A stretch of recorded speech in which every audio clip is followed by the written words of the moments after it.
Hello बच्चों, कैसे हैं आप सब। स्वागत है आप सबका हमारे YouTube चैनल फिजिक्स गिरी में। और आज अपन सॉल्व करेंगे क्लास 12th की फिजिक्स का अनसॉल्व्ड पेपर। तो अपन ने पहला सेट कंप्लीट कर लिया है। आज अपन 2020 का सेकंड सेट कंप्लीट करेंगे। ठीक है, तो मेरे पास दो HM का अनसॉल्व्ड पेपर है, आप ले लीजिएगा और इसी से क्वेश्चन देखने हैं, सॉल्यूशन हम बोर्ड पे देखेंगे। ठीक है, तो कॉपी और पेन निकाल लो और नोट करो, बहुत मजा आने वाला है आज। ठीक है, तो चलिए शुरू करते हैं। ठीक है, क्वेश्चन है इसमें पहले का है। क्वेश्चन है कि एक प्रकाश किरण पुंज वायु से जल में प्रवेश करता है तो निम्नलिखित में से कौन सा अपरिवर्तित रहेगा। ठीक है, तो चार ऑप्शन दिए हैं, उनमें से कौन सी चीज अपरिवर्तित रहेगी, मतलब बदलेगी नहीं। तो प्रकाश किरण पुंज कहां से आ रहा है, वायु से जल में, वायु से जल में आ रहा है। ठीक है, तो ऑप्शन दे रहा है कि निम्न में से कौन सी चीज है। पहला ऑप्शन है वेग, दूसरा आयाम, तीसरा तरंगदैर्ध्य और चौथा है आवृत्ति। कौन सी चीज है इन चारों में से जो नहीं बदलेगी। जब प्रकाश किरण कहां से कहां जाएगी, वायु से जल में। देखो हम जानते हैं जब प्रकाश किरण वायु से जल में जाती है, मतलब एक माध्यम से दूसरे माध्यम में जा रही है, तो उसका वेग बदलता है, अपवर्तन होता है प्रकाश किरण। मतलब यहाँ पे वेग कितना है, c बराबर 3 गुणा 10 की घात 8 मीटर अपॉन सेकंड। यहाँ पे कुछ कम हो जाएगा, ठीक है, घट जाएगा, क्योंकि विरल माध्यम से सघन माध्यम में जा रहा है, मतलब वेग बदलता है, आयाम भी बदलता है। ठीक है, और तरंगदैर्ध्य भी बदलती है। तो क्या नहीं बदलता है, आवृत्ति नहीं बदलती है। क्यों नहीं आवृत्ति बदलती है, क्योंकि आवृत्ति स्रोत पे निर्भर करती है। ठीक है, स्रोत बदलेगा तो आवृत्ति बदलेगी। ठीक है, तो आवृत्ति नहीं बदलेगी जब प्रकाश किरण एक माध्यम से दूसरे माध्यम में जाएगी। है दूसरा क्वेश्चन है कि पीएन संधि डायोड के अवच्छेद परत में होता है, मतलब पीएन संधि डायोड है, उसके अवच्छेद परत में कौन होता है। जैसे पीएन, अगर पीएन संधि बनाऊं तो ये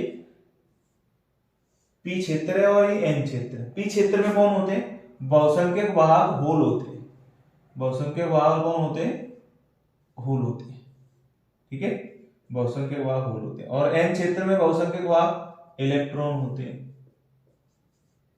ठीक है, तो वो कह रहा है कि जब पीएन संधि का निर्माण होता है तब क्या होता है, तब मतलब उस क्षेत्र में कौन कौन होता है। देखो यहाँ पे बहुसंख्यक वाहक कौन है, एक आध होल होगा इधर। ठीक है, बहुसंख्यक वाहक इलेक्ट्रॉन है और अल्पसंख्यक वाहक होल है। इधर बहुसंख्यक वाहक कौन है, होल है।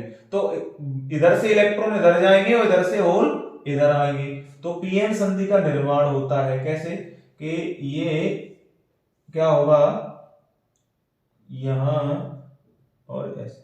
ठीक है, इधर से इलेक्ट्रॉन आए, मतलब ये वाला आया और इधर से होल गए, और इधर से ये, तो ये इलेक्ट्रॉन होल, इस पे माइनस का चार्ज, इस पे उतना ही प्लस का होल पे, तो इन दोनों ने क्या कर दिया, इस एक दूसरे को, मतलब इसने इस होल की जगह भर दी। ठीक है, तो ये खत्म हो गए, तो सिर्फ क्या होगा, प्लस और माइनस। तो यहाँ पे जो संधि क्षेत्र होता है, पीएन संधि क्षेत्र है, उसमें ना तो इलेक्ट्रॉन होते हैं, ठीक है, और ना ही होल होते हैं। ना तो इलेक्ट्रॉन होते हैं और ना ही होल होते हैं। देखो होल और इलेक्ट्रॉन किधर है, इधर है। ये बहुसंख्यक वाहक एन क्षेत्र है और ये पीएन क्षेत्र है। ये कौन सा है, ये पीएन संधि है। ठीक है, ये पीएन संधि का निर्माण होता है। इधर क्या है, होल है।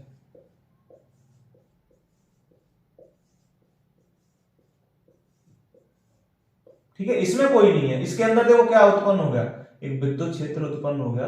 कहां से, प्लस से माइनस, इधर साइड में एक विद्युत क्षेत्र उत्पन्न हो गया। ठीक है, अब इस विद्युत क्षेत्र से, विद्युत क्षेत्र है तो विभव आएगा, विभव आएगा तो हमें धारा रहने लग जाएगी, मतलब इसके अंदर इधर विद्युत क्षेत्र उत्पन्न होगा। ये है क्या, पीएन संधि। ये क्या है, पीएन संधि। तो इसमें कौन उपस्थित है, ऑप्शन है होल नहीं है, इलेक्ट्रॉन नहीं है, दोनों नहीं है। तो न इसमें ना तो इलेक्ट्रॉन उपस्थित है ना होल उपस्थित है।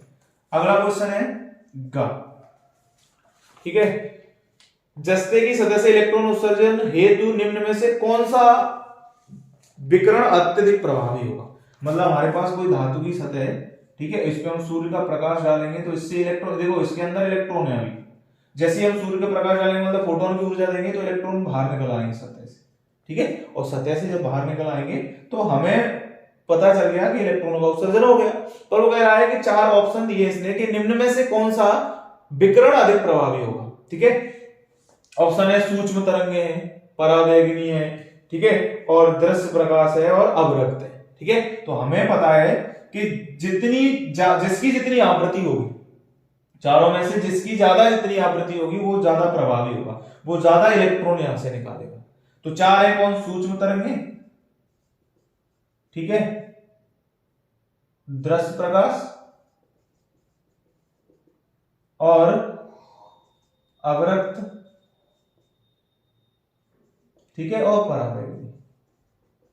इन चारों में से कौन ज्यादा प्रभावी होगा किससे इलेक्ट्रॉन उत्सर्जन के लिए? तो हम जानते हैं सूर्य से जो प्रकाश आता है उसमें कितनी किरणें आती है? G, X, U, V, I, M और R। गामा एक्स किरणें, अल्ट्रावायलेट मतलब परावैगिनी, विजुअल मतलब दृश्य प्रकाश, इंफ्रारेड मतलब अवरक्त, माइक्रो सूक्ष्म और ये। तो मतलब इधर हम जाते हैं तो तरंगदैर्घ्य बढ़ती है और आवृत्ति घटती है, और इधर हम आएंगे तो तरंगदैर्घ्य घटती है और आवृत्ति बढ़ती है। मतलब जिसकी आवृत्ति ज्यादा होगी वो ज्यादा प्रभावी होगा। तो इन चारों में से किसकी आवृत्ति ज्यादा है? दृश्य अल्ट्रावायलेट मतलब परावैगिनी की, तो ये ज्यादा प्रभावी होगा। ठीक है, समझ में आ गया। अगला क्वेश्चन करते हैं। कहा कि पीएनपी और एनपीएन ट्रांजिस्टर के आधार में धारा प्रवाह होता है। देखो जो ट्रांजिस्टर है वो हमारे जो कोविड की वजह से 30% सिलेबस कम हुआ है उसमें हट गया है, तो हमारे सिलेबस में नहीं है, तो इसको हम पढ़ेंगे नहीं। ठीक है, अगला क्वेश्चन है कि निर्वात में अंगा है मतलब, ठीक है, निर्वात में तरंगदैर्घ्य दी है एयर में, मतलब या तो निर्वात या वायु में तरंगदैर्घ्य दी है कितनी? 6400 एंगस्ट्रॉम। ठीक है, और वो पूछ रहा है कि जब जल में इसकी तरंगदैर्घ्य कितनी होगी, मतलब लैम्डा डब्ल्यू पूछा है। यार हमने क्या पढ़ा है कि mu A upon mu W बराबर lambda W upon lambda A. मतलब क्या है इसका कि mu one upon mu two बराबर lambda two upon lambda one. ये संबंध होता है, रिलेशन होता है। तो मुझे म्यू ए पता है, हाँ एयर में एक होता है अपवर्तन, हवा के लिए कितना होता है? एक है, निर्वात के लिए, और वाटर के लिए 4/3, पानी के लिए इतना होता है, बराबर हमको लैम्डा डब्ल्यू निकालना है, और हमें कितनी दी है निर्वात में? 6400। तो इसको हम ऊपर पहुंचा देंगे तो मेरे पास लैम्डा डब्ल्यू आ जाएगा कितना? 6400 गुणा 3/4, 4 से कट गया कितना? 1600 बार। तो कितना आ गया? लैम्डा डब्ल्यू बराबर 4800 एंगस्ट्रॉम। ठीक है, ये मेरे पास तरंगदैर्घ्य आ गया। अब मैं अगला क्वेश्चन करता हूं। अगला क्वेश्चन है कि ठीक है, पहले का 4 कि एक कुंडली के सिरों के बीच 40 वोल्ट का प्रत्यावर्ती वोल्टेज लगाने पर इसमें 80 मिली एम्पीयर की धारा प्रवाहित होती है। मतलब हमने एक कुंडली लगाई और इसमें एक वोल्टेज लगाया, कौन सा? प्रत्यावर्ती, कितने का? 40 वोल्ट का। ठीक है, तो इसमें कितनी एम्पीयर की धारा बहती है? 80 मिली एम्पीयर की। बेटा हमको प्रेरक की प्रतिघात पूछा, एक्सएल। एक्सएल बराबर क्या होता है? BL upon I. एक्सएल बराबर बीएल कितना है? जो वोल्टेज ये है वही इसके सिरों पे होगा, 40 वोल्ट। बीएल बराबर, ठीक है ना, तो बीएल बराबर कितना है? 40 वोल्ट। तो 40 अपॉन धारा कितनी है? 80 मिली, मतलब 10 की घात माइनस की थी, तो 40 दूनी 80, और इसको ऊपर पहुंचाएंगे तो एक्सएल बराबर क्या आ जाएगा हमारा? 1000 अपॉन 2 क्या आ जाएगा? 500 ओम। यही राइट आंसर है हमारा। अगला क्वेश्चन करते हैं। दूसरा क्वेश्चन है उसका का, ठीक है, और इसमें कह रहा है कि निम्नलिखित में से कौन सा पदार्थ प्रतिचुंबकीय है। ठीक है, ये भी हमारे सिलेबस में नहीं है। ठीक है, बाकी अगर हमको पहचानना हो तो हम ऐसे पहचान लेते हैं, जिसका ये एक केमिस्ट्री में ऐसे पहचानते हैं। ठीक है, कि भरा हुआ है मतलब ये तो प्रतिचुंबकीय है, और अगर खाली है ऐसे तो अनुचुंबकीय। ठीक है, तो जो जिसका भी हो इन चारों में से कोबाल्ट, पारा, एल्युमिनियम और बिस्मथ में से वो उसके लिए निकाल लेंगे, पर हमारे सिलेबस में ही नहीं है, तो खाक पढ़ते हैं। ठीक है, वो कह रहा है कि 112.8 मेगा इलेक्ट्रॉन वोल्ट ऊर्जा दी है, 12.8 मेगा इलेक्ट्रॉन वोल्ट। ठीक है, ऊर्जा वाले न्यूट्रॉन के डी ब्रोगली तरंगदैर्घ्य की गणना करो। ठीक है, हमको पता है लेमडा बराबर क्या होता है, एच अपॉन पी। क्या होता है, एच अपॉन पी। एच का मान 6.6 गुणा 10 की घात माइनस के 34। पी, अब संवेग नहीं पता मुझको, पर संवेग भी जानता हूं मैं, क्या होता है 2m e। के होता है, के की जगह यहाँ एनर्जी कौन सी है, ये वाली, तो 2m। तो वैल्यू रख दूंगा 6.6 गुणा 10 की घात माइनस के 34 अपॉन अंडरूट में 2 गुणा m, न्यूट्रॉन का द्रव्यमान का, कौन किसकी पूछी है, न्यूट्रॉन की पूछी है।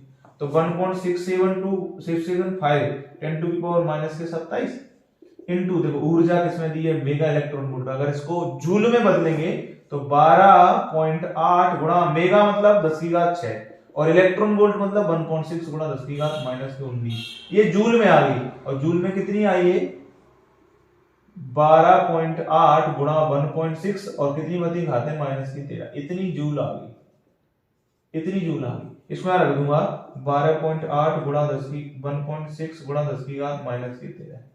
बेटा सॉल्व करें, हाँ 6.6 गुणा 10 की घात माइनस के 34 अपॉन क्या हो जाएगा, दो अलग है, 1.675 अलग है, 12.8 अलग है, ठीक है, और 1.6 अलग है, ठीक है। तो क्या हो जाएगा, 13 और 27 10 की घात माइनस के 40।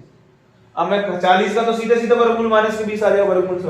इस संख्या को लेता हूं, लैम्डा न्यूट्रॉन की निकालनी है, 6.6 गुणा 10 की घात माइनस के 34 अपॉन, देखो इसको मैं हवा में करने की कोशिश करता हूं, हवा का मतलब है अप्रोक्सीमेशन है। इसको मैं कितना मान लूं, 13, मतलब ये संख्या बढ़ा ली तो इसको घटा देता हूं, इसको 16 मान ले। तो मेरे पास 2 गुणा 13 गुणा, देखो ये 16 और ये 16 मतलब 1.6 गुणा 1.6 2.56, 256 होते हैं तो 2 अंक के बाद दशमलव लग जाएगा, तो ये हो जाएगा। और घातें बाहर कितनी आ गई, माइनस के 20, ये ऊपर जाएंगी प्लस की 20 और माइनस के 34, प्लस के कितने बचेंगे, 14 बचेंगे। और मैं भाग दूंगा, देखो इसका गुणा इसमें करूंगा, 13 दूनी 26 और 26 का गुणा इसमें करूंगा 2.5 इसमें 25 में करवा लो, ठीक है। तो 25 25 625 होते हैं, मतलब 62.5, तो थोड़ा सा ज्यादा मतलब 65 आ जाएगा, कितना 65 आ जाएगा, ठीक है, या 64 में मान लेता हूं उसको, तो कितना आ जाएगा, 64 का वर्गमूल होता है 8। तो मेरे पास क्या आ गया, 6.6 गुणा 10 की घात माइनस के 34 अपॉन 8 गुणा 10 की घात माइनस के 20, भाग दिलवाओ, तो क्या हो जाएगा 0.8, देखो 64 और बची कितनी 2, 8 दूनी 16 और बची कितनी 4, 8 40 गुणा 10 की घात माइनस के, ये तो है ही नहीं भाई, ठीक है, उधर ही पहुंच गया ना, तो माइनस के या 10 की पावर माइनस की 20 लिख लो, ये ऊपर जाएगा तो माइनस की 14। अब इसको क्या लिख सकता हूं, 8.25 गुणा 10 की घात माइनस के 13, क्या मीटर, क्योंकि तरंगदैर्ध्य का मात्रक क्या होता है, ये मेरे पास क्या आ गया, न्यूट्रॉन की तरंगदैर्ध्य है, ठीक है, नोट कर लो इसको।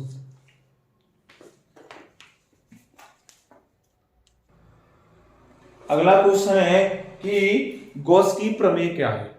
हम जानते हैं कि किसी भी बंद सतह से, क्या है गॉस की प्रमेय, गॉस की प्रमेय किसी भी बंद सतह से गुजरने वाला कुल विद्युत फ्लक्स उस सतह के अंदर कुल आवेश का 1/ε0 गुना होता है।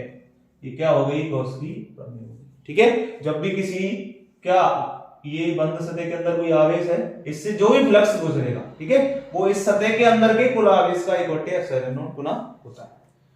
अगला क्वेश्चन करते हैं, ये कौन सा हो गया, ये दूसरे का गा हो गया, ठीक है। अब घा करते हैं दूसरे का, वो क्या है कि एक एंगस्ट्रॉम तरंगदैर्ध्य वाली एक्स किरण की आवृत्ति क्या होगी, ये बताना है हमको। लैम्डा कितनी दी है, 1 एंगस्ट्रॉम, ठीक है, 1 एंगस्ट्रॉम तरंगदैर्ध्य की आवृत्ति पूछी बेटा। हम जानते हैं c बराबर न्यू लैम्डा, c क्या प्रकाश की चाल, न्यू क्या आवृत्ति और लैम्डा क्या तरंगदैर्ध्य। मुझे न्यू निकालना है, c बट्टे लैम्डा हो जाएगा, c का मान 3 गुणा 10 की घात 8 हो जाएगा, और 1 एंगस्ट्रॉम बराबर होते हैं 10 की घात माइनस के 10, ऊपर जाएंगे तो कितना हो जाएगा 3 गुणा 10 की घात 18, क्या आवृत्ति है तो हर्ट्ज, ठीक है, या हम प्रति सेकंड कुछ भी लिख सकते हैं, चक्कर प्रति सेकंड। अब इसके बाद है घा के बाद अन्ना, दूसरे का ही है। प्रकाश विद्युत प्रवाह में संतप्त विभव या अंतक वोल्टता से क्या तात्पर्य है, बेटा निरोधी विभव बोलते हैं, ठीक है ना। और ये होता क्या है कि जब मतलब ये वह ऋणात्मक विभव है जिस पर धारा बहना बंद कर दे, किसमें, प्रकाश विद्युत प्रवाह में। ठीक है ना, कि क्या है ये बी नॉट से रिप्रेजेंट करते हैं और ईवी नॉट बराबर के मैक्सिमम होता है। ये फॉर्मूला है कि निरोधी विभव क्या है, इसको अंतर वोल्टता या निरोधी विभव बोलते हैं। और यह है क्या कि वह ऋणात्मक विभव, वह ऋणात्मक विभव, ठीक है, जिस पर, ठीक है, कौन सी जो धारा बह रही है उसके अंदर, जिस पर विसरण धारा का मान शून्य हो जाए, क्या हो जाए, शून्य हो जाए, उसे क्या कहेंगे, निरोधी विभव कहते हैं। इसे V नॉट से रिप्रेजेंट करते हैं, मात्रक वोल्ट है, विभव है तो भले ही ऋणात्मक है। ठीक है, अब है अगला क्वेश्चन दूसरे का ये, ठीक है, कि हाइड्रोजन के वर्णक्रम में कौन सी श्रेणी परावैंगनी भाग में पाई जाती है। देखो मुझे पता है लाइमन, बामर, ये हाइड्रोजन स्पेक्ट्रम की जो हमें क्षेत्र मिलते हैं वो है। ठीक है, लाइमन श्रेणी, बामर श्रेणी, पाइसन श्रेणी, ब्रैकेट श्रेणी और फुंड श्रेणी, ये पाई जाती है परावैंगनी में। कहां पाई जाती है, परावैंगनी में। ये पाई जाती है दृश्य प्रकाश में। ठीक है, ये पाई जाती है कहां पे, अवरक्त में। ठीक है, ये कहां पाई जाती है, और अवरक्त, अवरक्त के आगे ये भी कहां पाई जाती है, ये भी दृश्य प्रकाश में पाई जाती है। ठीक है, दृश्य प्रकाश, ये अवरक्त में पाई जाती है। ये और अवरक्त से आगे, मतलब फार अवरक्त, फार इंफ्रारेड बोलते हैं इसको, अवरक्त से आगे और सूक्ष्म तरंगों के पास में पाई जाती है। ठीक है, तो हमें ये पूछा है कि लाइमन कहां पाई जाती है, परावैंगनी में। ठीक है, लाइमन श्रेणी कहां पाई जाती है, परावैंगनी, सॉरी परावैंगनी में कौन पाया जाता है, लाइमन श्रेणी पाई जाती है। ठीक है, क्वेश्चन हो गया। अब अपन अगला क्वेश्चन करते हैं, तीसरे क्वेश्चन का। और तीसरा क्वेश्चन क्या है कि किसी उत्तेजित हाइड्रोजन परमाणु में इलेक्ट्रॉन की ऊर्जा दी है, कितनी, E बराबर माइनस के 3.4 इलेक्ट्रॉन वोल्ट। ठीक है, तो इलेक्ट्रॉन की कोणीय संवेग ज्ञात करना है। ठीक है, हमें क्या ज्ञात करना है, कोणीय संवेग। तो हम पता है कोणीय संवेग क्या होता है, MBR बोहर के मॉडल से NH/2 H प्लांक नियतांक है जो कांस्टेंट होता है 6.6 गुणा 10 की पावर -4, और 2 पाई तो नियतांक है ही। n की वैल्यू पता चल जाए तो मेरा कोणीय संवेग निकल के आ जाएगा। ठीक है, J बराबर, तो n मैं यहां से निकाल लूंगा क्योंकि इलेक्ट्रॉन की ऊर्जा जानता हूं, n भी कक्षा की होती है, माइनस के 13.6 अपॉन n स्क्वायर, और इसका मान कितना दिया है, माइनस के 3.4 बराबर माइनस के 13.6 अपॉन n स्क्वायर। इसको इधर लाऊंगा, इसको इधर ले जाऊंगा तो क्या हो जाएगा, n स्क्वायर बराबर माइनस के 13.6 अपॉन माइनस के 3.4, माइनस माइनस से कट गया कितनी, 4 बार, तो n बराबर कितना आ गया, 2। इसको यहां रख दो, J बराबर में n का मान 2, h का मान 6.6 गुणा 10 की घात माइनस के 34, 2 इंटू पाई का मान 3.14, 2 से 2 कट गया, इससे लगभग कितनी बार काट दूं, 2.2 बार, तो क्या आ जाएगा, J बराबर 2.2 गुणा 10 की घात माइनस के 34, क्या, जूल इंटू सेकंड। ये मात्रक होता है कोणीय संवेग का। ठीक है, तीसरे का खा करते हैं, और ये क्या है कि व्यतिकरण से आप क्या समझते हैं, प्रकाश के व्यतिकरण के लिए आवश्यक शर्त की। व्यतिकरण क्या होता है कि जब क्या, ठीक है, जब दो समान आवृत्ति तथा समान तरंगदैर्घ्य की दो तरंगें समान वेग से गति करते हुए, ठीक है, क्या समान है, आवृत्ति समान है, तरंगदैर्घ्य समान है, ठीक है, और वेग भी समान है, इतनी चीज समान है, समान वेग से गति करती हुई अध्यारोपित होती हैं, तो ऊर्जा का पुनर्वितरण होता है। ठीक है, इस घटना को व्यतिकरण कहते हैं। क्या हो गया, क्लियर हुआ कि नहीं हुआ, कि जब दो समान आवृत्ति एवं समान तरंगदैर्घ्य की दो तरंगें समान वेग से गति करती हुई एक बिंदु पर अध्यारोपित होती हैं तो वहां ऊर्जा का पुनर्वितरण होता है, उसे व्यतिकरण कहते हैं। और शर्त क्या है इसकी पता है? शर्त यह है कि स्रोत कैसे होने चाहिए, दोनों के दोनों कला संबंध होने चाहिए, कला संबद्ध होने चाहिए, मतलब कलांतर से ही होना चाहिए, ठीक है, तो ही ये व्यतिकरण पॉसिबल होगा। नोट कर लो इसको, ठीक है। अगला क्वेश्चन करते हैं, क्या है अगला क्वेश्चन है तीसरे का है, कौन सा? गा, ठीक है। और बड़ा ही सिंपल सा क्वेश्चन है कि चालक गोला है, क्या है? चालक गोला, ठीक है। इस पे इसकी त्रिज्या कितनी है? 9 सेंटीमीटर, और इसकी धारिता तथा उसके आवेश की गणना करनी है, मतलब एक तो सी निकालना है, धारिता निकालना है सी, और आवेश क्यू निकालना है, और विभव कितना दिया है? 1000 वोल्ट। बेटा मुझे सिंपल सी पता है, गोली चालक की धारिता का फॉर्मूला पड़ा है, C बराबर 4πε0 इंटू R। 4πε0 की वैल्यू 1/9 गुणा 10 की घात 9। अरे यार 1/4πε0 की होती है 9 गुणा 10 की घात 9, तो 1/9 गुणा 10 की 9 का ही हो जाएगी 4πε0। R का मान 9 और सेंटीमीटर माइनस के, तो सेंटीमीटर को मीटर में बदलेंगे तो कितना? -9 से 9 कट गई, ऊपर जाएंगी तो कितनी हो जाएगी? C बराबर 10 की घात -11। क्या आया ये? फेरड। क्या आया? फेरड। मैं इसको क्या लिख सकता हूं? C बराबर 10 गुणा 10 की घात -12 फेरड, और इसी को क्या लिख सकता हूं? C बराबर नहीं, C बराबर कितना? 10 पिको फेरड लिख सकता हूं। ये तो मेरी धारिता है। मुझे क्या निकालनी है? आवेश निकालना है यार। देखो C पता है और B पता है, तो Q बराबर क्या होता है? CV। Q बराबर C कितना है? 10 गुणा 10 की घात -12, और B कितना है? 10 की घात 3, तो क्या हो जाएगा? 10 गुणा 10 की घात -9, देखो प्लस के बाहर है, और प्लस के 3 कितना हो जाएगा? -9, और तो इसको मैं लिख सकता हूं 10, ये कूलाम में आ गया, 10 नैनो कूलाम। क्या आएगा? Nano coulomb. ये मेरा तीसरे का गा हो गया, ठीक है, नोट कर लो। अगला करते हैं। अगला क्वेश्चन है कि ये तो हो गया अपना। अगला क्वेश्चन है डेविसन जर्मर के प्रयोग का निष्कर्ष निकलता है, ठीक है। तो डेविसन जर्मर भी हमारे सिलेबस में नहीं है, ठीक है, हट गया है। तो अब अगला क्वेश्चन करते हैं जो इसके अथवा में दिया है, ठीक है। ये क्या है? तीसरे का क्वेश्चन नंबर तीसरे का क्या है? घा है, घा। और वो क्वेश्चन है कि ये मान लो कोई परिपथ है हमारा, जिसमें ऐसे 3 रेजिस्टेंस लगे हुए हैं, ये 2 ओम है, ये 3 ओम है, और ये 5 ओम है। इसके बीच में एक क्या लगा है? कैपेसिटेंस, मतलब संधारित्र लगा है, जिसकी धारिता कितनी है? 2 माइक्रोफैराड। इसमें धारा इतनी निकल रही है, कितनी? 2 एम्पियर की, आई बराबर। तो वो पूछ रहा है कि ऊर्जा ज्ञात करो। संधारित्र की क्या ज्ञात करनी है? ऊर्जा, U बराबर।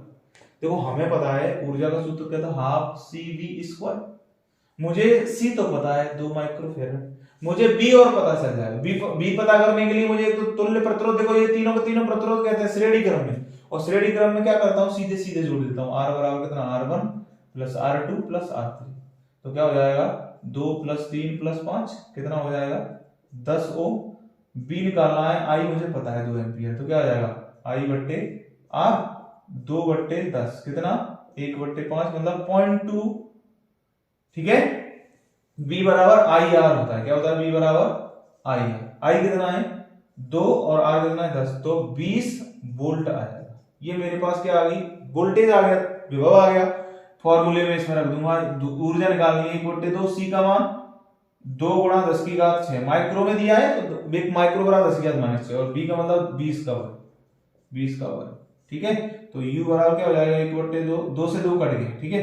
तो मेरे पास इसका वर्ग कितना होगा? 400 गुणा 10 की घात -6, तो U बराबर हो जाएगा 4 गुणा 10 की घात -4, क्या? जूल, ठीक है। ये मेरे पास ऊर्जा आ गई, तीसरे का घा हो गया, ठीक है। अगला क्वेश्चन है चौथे का का, ठीक है। क्वेश्चन नंबर 4 पे आ गए, और का है, और ये कह रहा है कि एंड गेट का प्रतीक चिन्ह बनाओ, बूलियन व्यंजक तथा सत्यता सारणी लिखो। एंड गेट ये रहा, ठीक है, ये A है और ये B है, ये Y है, तो क्या होता है? Y बराबर A + B नहीं होता, A डॉट B होता है। ठीक है, एंड गेट है ना, हाँ, और गेट होता तो बाई बराबर ए प्लस बी होता, ठीक है, ए डॉट बी। अब इसका अगर ये जो बूलियन व्यंजक हो गया, प्रतीक चिन्ह हो गया, सत्यता सारणी और बनानी है। देखो सत्यता सारणी ये तभी एक होगा जब दोनों ऑन होंगे, मतलब अगर सत्यता सारणी बनानी है तो क्या होगा, ए बी और बाई, 1 1 1 पे 1 होगा, 1 0 पे 0, ठीक है, 0 1 पे 0 और 0 0 पे तो 0 है, ठीक है, ये तभी ऑन होगा जब दोनों ऑन होंगे। ये हो गया हमारा 4 का खा। अब 4 का खा करते हैं, और खा क्या कह रहा है कि अर्धायु से आप क्या समझते हैं, क्या अर्धायु। देखो अर्धायु बड़ी सिंपल है, अर्धायु वह समय अंतराल होता है जिस पर कोई भी पदार्थ अपनी प्रारंभिक मात्रा का आधा रह जाता है, ठीक है। एक रेडियोएक्टिव पदार्थ की अर्धायु दी है 35 वर्ष। देखो अर्धायु समझना है क्या होता है, वह समय अंतराल जिसमें कोई पदार्थ अपनी प्रारंभिक मात्रा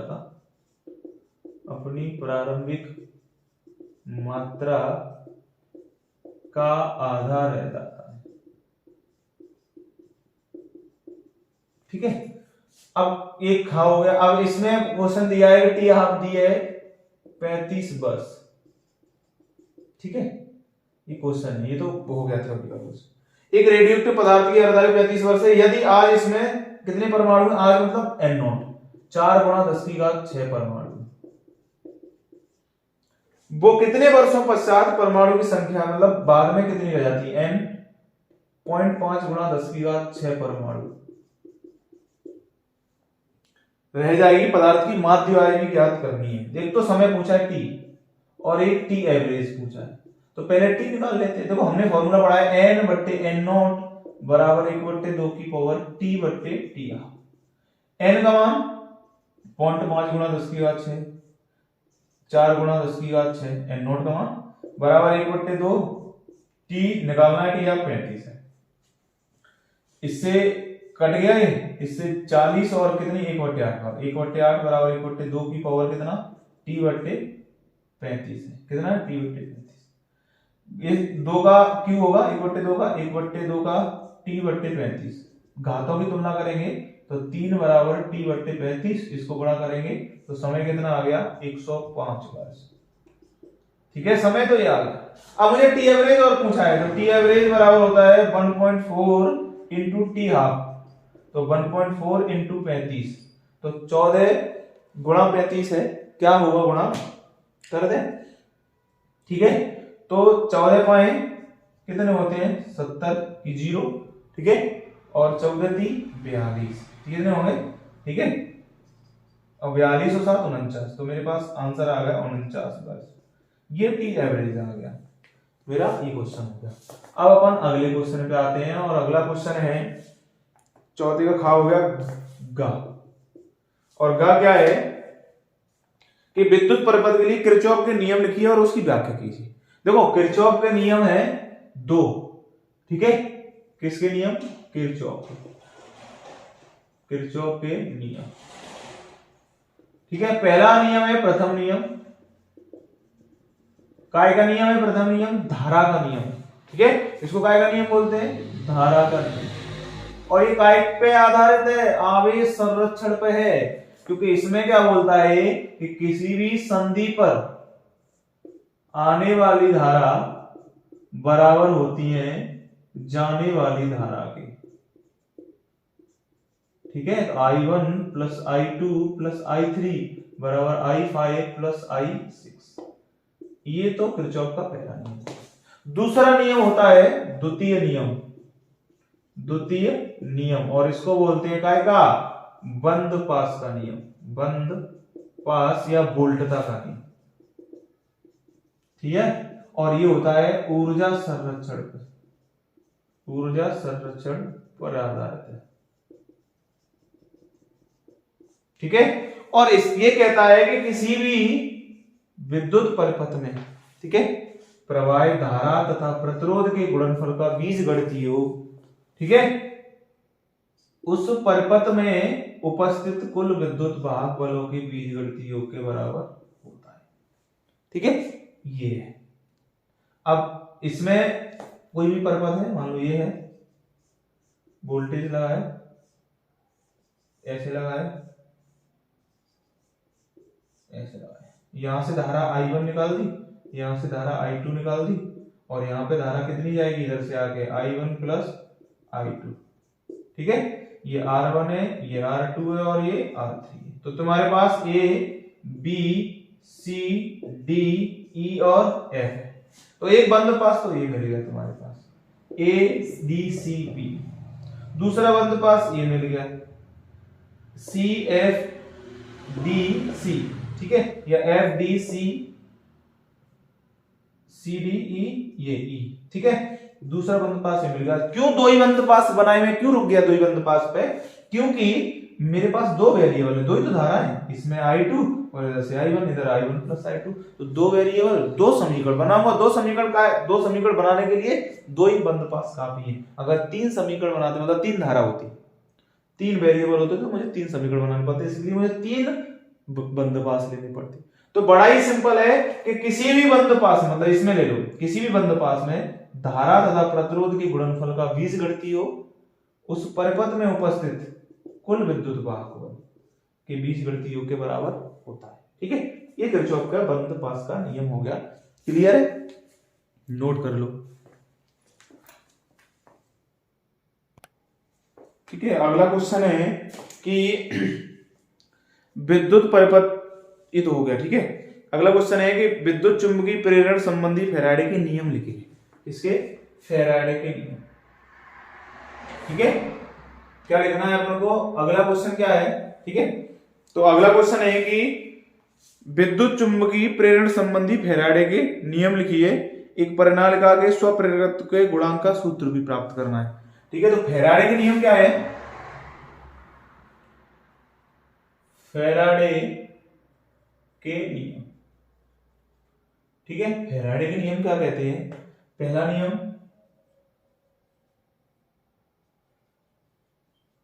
प्रथम नियम कहता है कि किसी भी कुंडली के फ्लक्स में जब परिवर्तन होता है तो उसमें एक विद्युत भाग बल प्रेरित हो जाता है, जिसकी वजह से उसमें धारा उत्पन्न हो जाती है। मतलब यहाँ पे जो विद्युत चुंबकीय प्रेरण है ना, यहाँ पे जो धारा उत्पन्न होती है वो चुंबकीय क्षेत्र की वजह से होती है।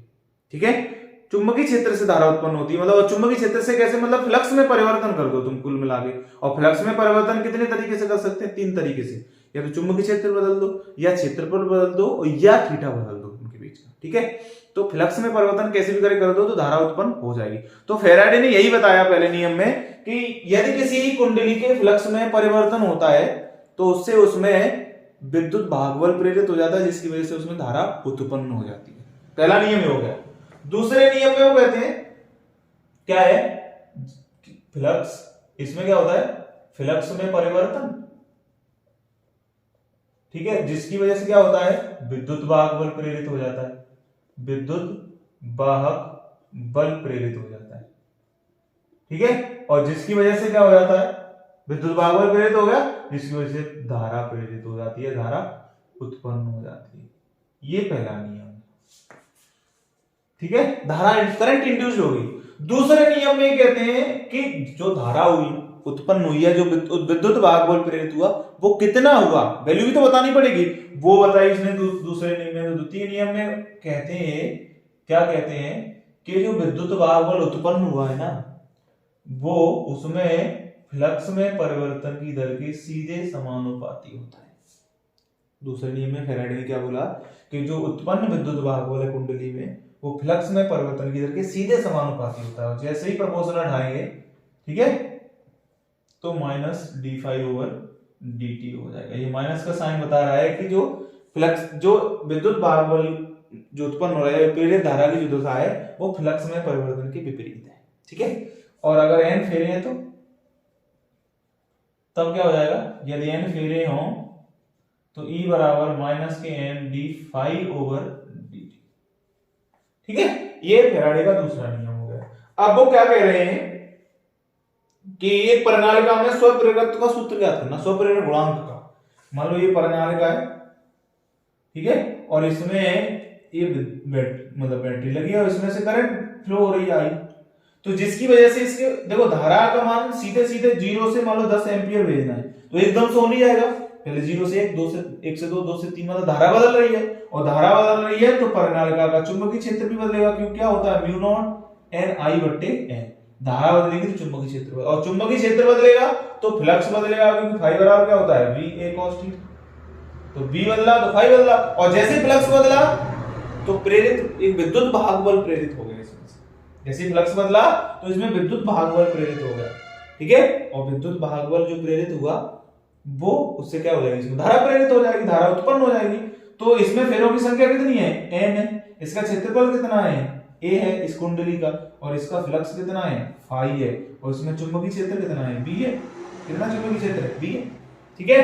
तो मेरे पास इतना सारा है, तो मुझे पता है कि जो चुंबकीय क्षेत्र है इसका वो क्या है म्यू नॉट एन आई बट्टे एन है, और मुझे क्या निकालना है विद्युत भाग बल, ठीक है। तो ये मेरा, अब मुझे एक और चीज पता है, मुझे एक और चीज क्या पता है कि जो फ्लक्स है ना वो डायरेक्टली प्रोपोर्शनल धारा के, मतलब जितना धारा, मतलब यहाँ पे फ्लक्स में परिवर्तन हो रहा है धारा की वजह से हो रहा है, तो धारा का मान बढ़ाऊंगा उतना ज्यादा फ्लक्स में परिवर्तन होगा, और जैसे ही प्रोपोर्शन बढ़ाऊंगा तो एक कांस्टेंट आएगा एल, क्या आएगा कांस्टेंट एल, और यही एल क्या है फाई बट्टे आई, एल बराबर क्या फाई बट्टे आई, एल बराबर फाई बट्टे आई है, ठीक है। यही क्या है स्वप्रेरण गुणांक, क्या है स्वप्रेरण गुणांक,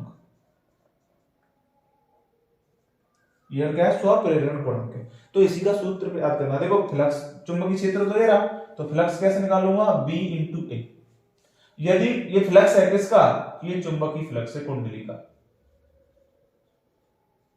ठीक है। अगर n फेरे हैं तो n फेरे हो तब फाई बराबर एन बी ए, ठीक है। ये मेरा समीकरण 1 था, ये समीकरण 2 है, ठीक है, ये समीकरण 2 है और ये समीकरण 3 है। अब मैं क्या समीकरण 1 से b का मान रख दूंगा, यहां रखो फाई बराबर क्या हो जाएगा एन, b का मान mu naught N I A upon N, तो फाई बराबर क्या हो जाएगा mu naught N square I A upon A, ठीक है। ये मेरा फ्लक्स आ गया, मेरा फ्लक्स आ गया, यहीं पे जैसे एल बराबर रख दूंगा ना समीकरण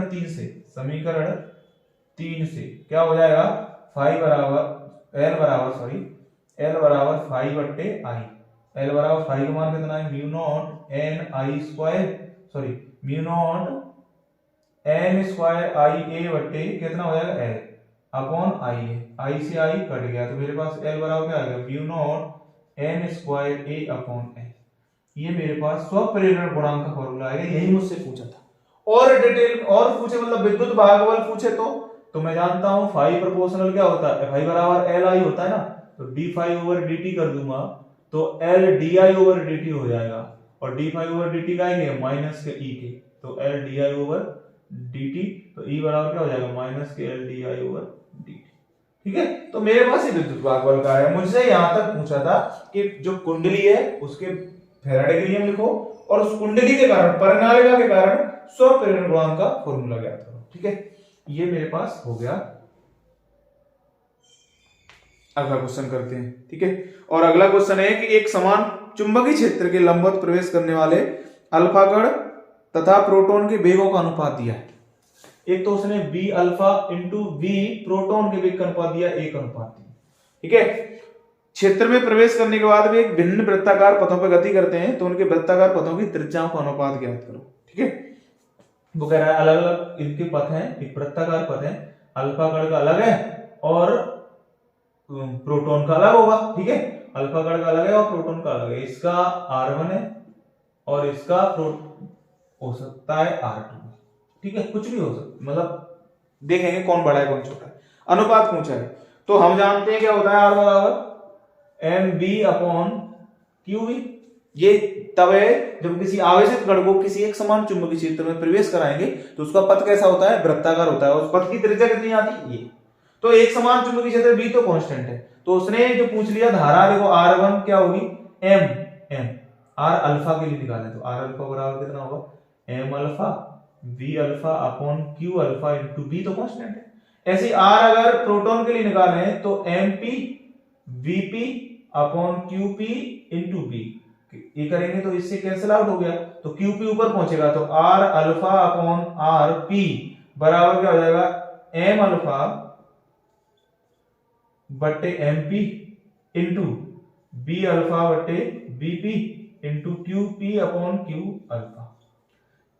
ये R अल्फा अपॉन RP पूछा है, क्या हो जाएगा, M अल्फा मतलब 4MP, 4 गुना होता है प्रोटॉन के, बट्टे MP इंटू B अल्फा बट्टे BP दिया 1/3 गुणा QP कितना होता है E और अल्फा कितना है 2E, इससे कैंसिल आउट, इससे ये कैंसिल आउट, तो कितना हो जाएगा मेरे पास, इससे ये कटेगा तो कितना 2/3, तो R अल्फा बट्टे RP बराबर कितना हो जाएगा 2/3। ठीक है, ये मेरे पास हो गया, क्या आ गया मेरे पास, त्रिज्याओं का अनुपात आ गया, किसके लिए, अल्फा कण के लिए और प्रोटॉन के लिए। ठीक है, फॉर्मूला हमारे सामने, ठीक है, नोट कर लो।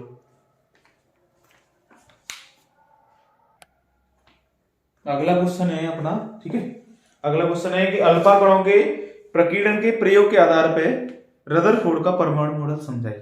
ठीक है, किसके, अल्फा कणों के प्रकीर्णन के आधार पर, तो रदरफोर्ड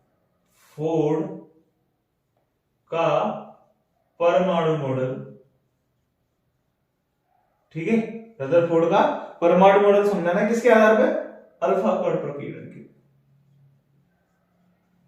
ठीक है, तो अल्फा कण प्रकीर्णन में रदरफोर्ड ने क्या किया, एक शीशे का बॉक्स लिया। ठीक है, क्या लिया, एक शीशे का बॉक्स लिया, और इस बॉक्स में क्या रखा, इसने, इन्होंने एक रेडियो एक्टिव पदार्थ रखा। ठीक है, एक रेडियो सक्रिय पदार्थ रखा, को रेडियम हो सकता है, वेरियम हो सकता है, कुछ भी।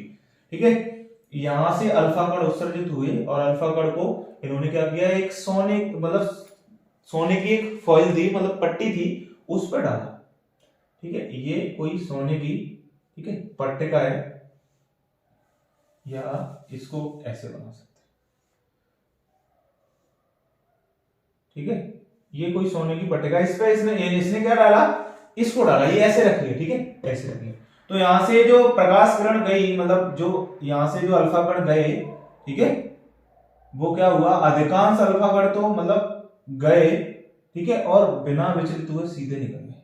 ठीक है, ऐसे गए, और ठीक है, और कुछ कुछ एंगल पे मुड़े, ये गए, ये गए, ये गए। ठीक है, ये ऐसे मुड़ गए, ये ऐसे मुड़ गए। ठीक है, और यहाँ पे कैसा है, धनावेश है, तो यहाँ एक लगभग 10,000 या 8,000 में से एक अल्फा कण जो गया, ठीक है, अपने रास्ते पे और वापस आ गया उसी पथ पर।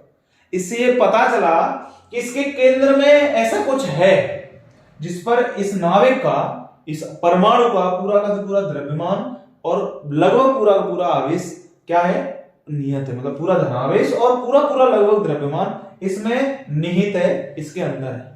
इसको नाविक बोला है, किसने, रदरफोर्ड ने। तो यहां से काय की खोज हुई, नाविक की खोज हुई, मतलब यहां से क्या जा रहे हैं, अल्फा पार्टिकल जा रहे हैं, अल्फा कण जा रहे हैं। तो अधिकांश अल्फा कण तो इससे बिना विक्षेपित हुए निकल गए। इससे ज्ञात हुआ कि परमाणु का अधिकांश अधिकांश भाग खोखला होता है।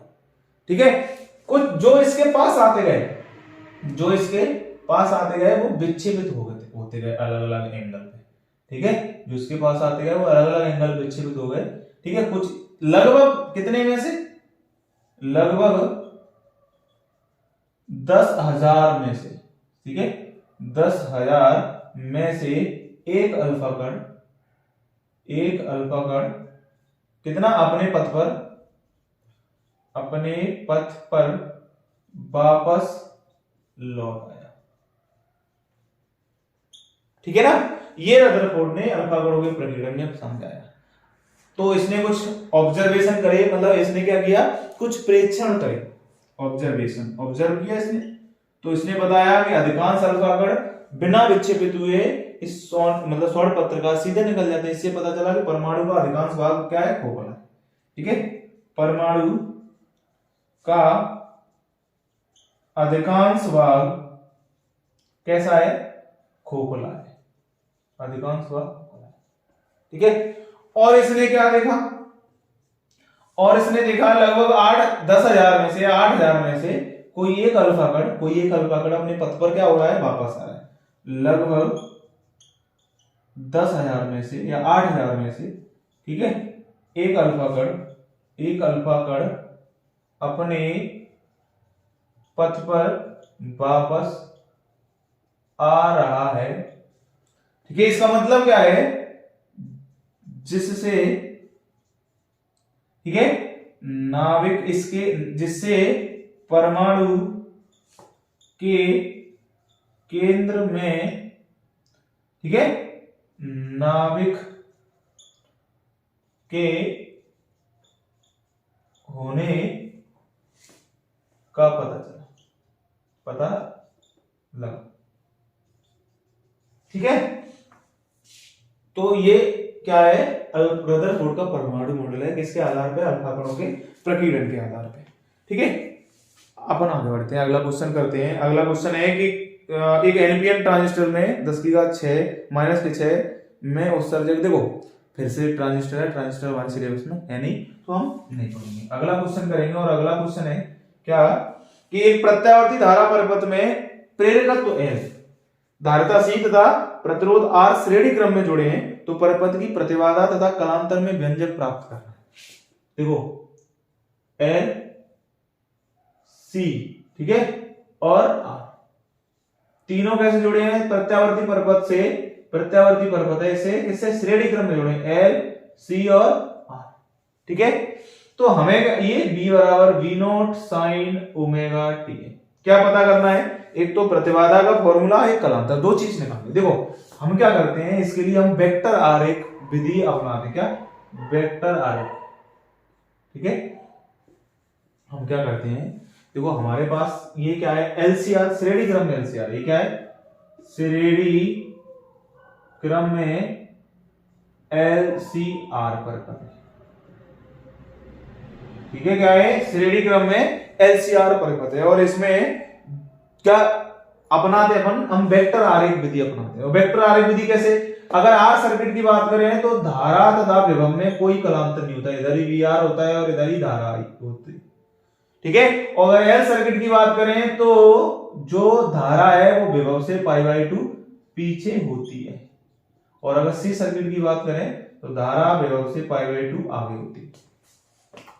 अब ये मान लेते हैं कि यदि VL, ठीक है, यदि क्या है, VL बड़ा है VC से, तो ये दोनों देखो परिमाण में तो अलग अलग है लेकिन दिशा विपरीत है, दिशा विपरीत है तो सीधे सीधे घटा लेते हैं वेक्टर्स को, और वेक्टर को सीधे सीधे घटा देते हैं तो इनका जो परिणामी होगा ये क्या, BL माइनस BC, ठीक है, क्योंकि BL बड़ा है तो BL में से BC घट जाएगा सीधे सीधे, वो इधर होगा। अब मेरे पास दो वेक्टर आ, एक BR वेक्टर और एक BC वेक्टर, इन दोनों का परिणामी निकालना है, यहां होगा क्या, B, ठीक है। और इसको कैसे निकालते हैं, जब दो वेक्टर एक दूसरे से 90 अंश के कोण पे है तो कैसे निकालेंगे, B बराबर अंडर में BR square plus BL minus BC का होल स्क्वायर, ठीक है। ये मेरे पास फॉर्मूला आ गया कुल विभव का। और अब मैं जानता हूं BR बराबर क्या होता है, IR, ठीक है, और BL बराबर होता है IXL, और BC बराबर होता है IXC, ठीक है। इसको हम पुट कर देंगे समीकरण फर्स्ट में, तो यहां से V बराबर क्या हो जाएगा, अंडर में देखो I स्क्वायर R स्क्वायर, ठीक है, प्लस BL की जगह IXL माइनस IXC का होल स्क्वायर। देखो मैं I स्क्वायर बाहर लेता हूं तो मेरे पास I निकल के आता है R square plus XL minus XC का होल स्क्वायर। इसको नीचे लाऊंगा तो B अपॉन I बराबर अंडर में R square plus XL minus XC का होल स्क्वायर, और B अपॉन I क्या होता है, Z बराबर अंडर में R square plus XL minus XC का होल स्क्वायर। ये मेरे पास आ गया प्रतिबाधा का फॉर्मूला। अब मुझे कलांतर और निकालना है, बड़ा ही सिंपल है, tan phi बराबर क्या होगा, इसी में से अगर मैं इधर R ले जाऊं सर्किट, इधर क्या है XL है, ठीक है, और इधर क्या है XC है, ये XL है, तो इन दोनों का परिणामी किधर होगा, XL माइनस XC जो ऊपर होगा। तो ये परपेंडिकुलर लंब है और ये आधार है, ये बीच वाला क्या होगा, कर्ण होगा। तो मुझे tan phi निकालना है, तो लंब बट्टे आधार मतलब XL minus XC upon R, ये मेरे पास कालांतर आ गया। ठीक है, तो ये बड़ा ही सिंपल सी डेरिवेशन थी जो हमने सॉल्व कर ली है। ठीक है, नोट कर लो।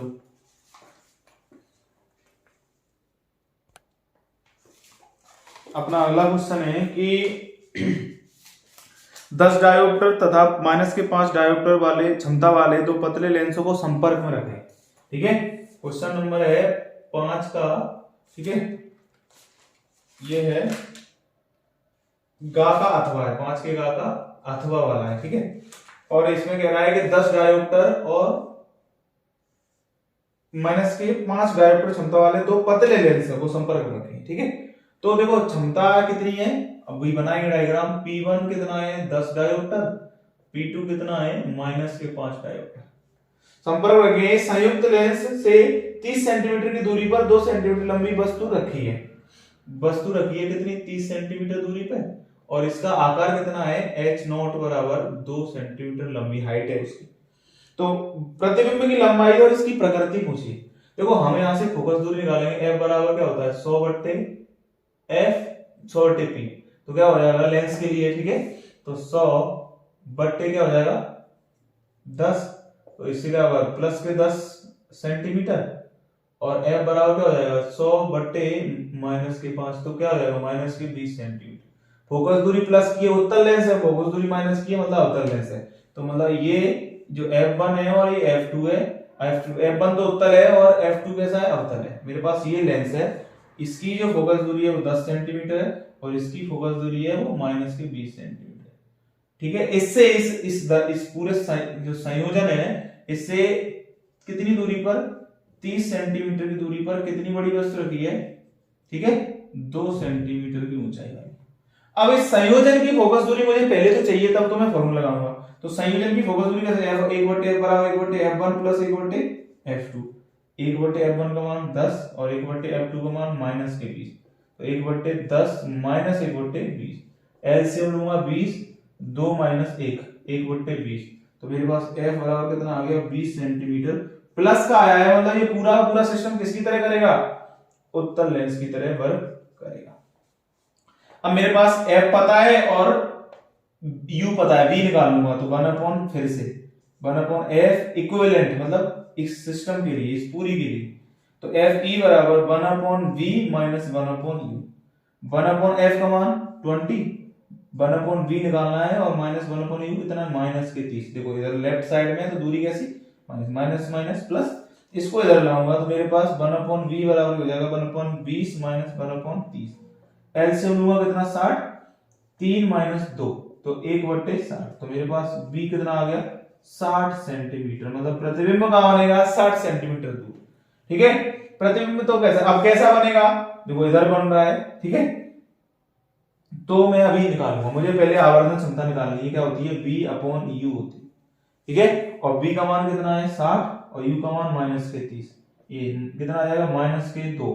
ठीक है, माइनस चिन्ह बताता है कैसा बन रहा है वास्तविक, और वास्तविक कैसा होता है उल्टा। ठीक है, माइनस चिन्ह क्या होता है, देखो मेरे पास m बराबर कितना है, m बराबर -2 है, तो ये क्या होता है वास्तविक प्रतिबिंब है। ठीक है, और उल्टा है, और 2 क्या होता है वस्तु से बड़ा है, वस्तु से बड़ा है। ठीक है, तो ये तो मुझे स्थिति पता चली है, प्रकृति पता चली, अब मुझे साइज और पता करना है।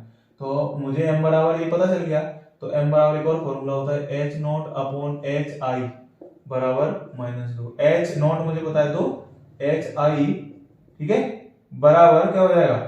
ठीक है, देखो प्रतिबिंब बड़ा है हमारा, तो हमें यहां से पता चल जाएगा, तो hi/h0 होता है, सॉरी hi/h0 होता है, तो hi/h0 2 बराबर -2, तो hi कितना आ जाएगा -4 सेंटीमीटर। ये क्वेश्चन हो गया हमारा, बड़ा ही सिंपल सा था। ठीक है, अगला क्वेश्चन करते हैं, क्या 5वें का घाव, और ये कह रहा है कि एक ही धातु के 3 तारों की लंबाई और द्रव्यमानों का अनुपात दिया है, L1 अनुपात L2 अनुपात L3 है, कितना 3:2:1। ठीक है, ये किसका है लंबाई का अनुपात, द्रव्यमान M1 अनुपात M2 अनुपात M3 दिया है 1, 2 और 3। ठीक है, तो इन तारों के प्रतिरोधों का अनुपात पूछा है। देखो 3 तार है जिनकी लंबाइयों द्रव्यमानों का अनुपात दे रखे हैं, तो इनके प्रतिरोधों का अनुपात पूछा है। अब हम करेंगे क्वेश्चन, ठीक है। देखो इसको ऐसे क्वेश्चंस को करते समय जब हमें प्रतिरोध का मुझे फॉर्मूला पता है, ठीक है, क्या होता है, R बराबर रो एल अपॉन ए, ये विशिष्ट प्रतिरोध है तो कांस्टेंट होता है, लंबाई पे निर्भर कर रहा है और क्षेत्रफल पे। पर यहाँ पे क्षेत्र लंबाई का अनुपात तो दे दिया मुझे, पर क्षेत्रफल का तो दिया ही नहीं है, नहीं तो मैं डायरेक्ट कर लेता।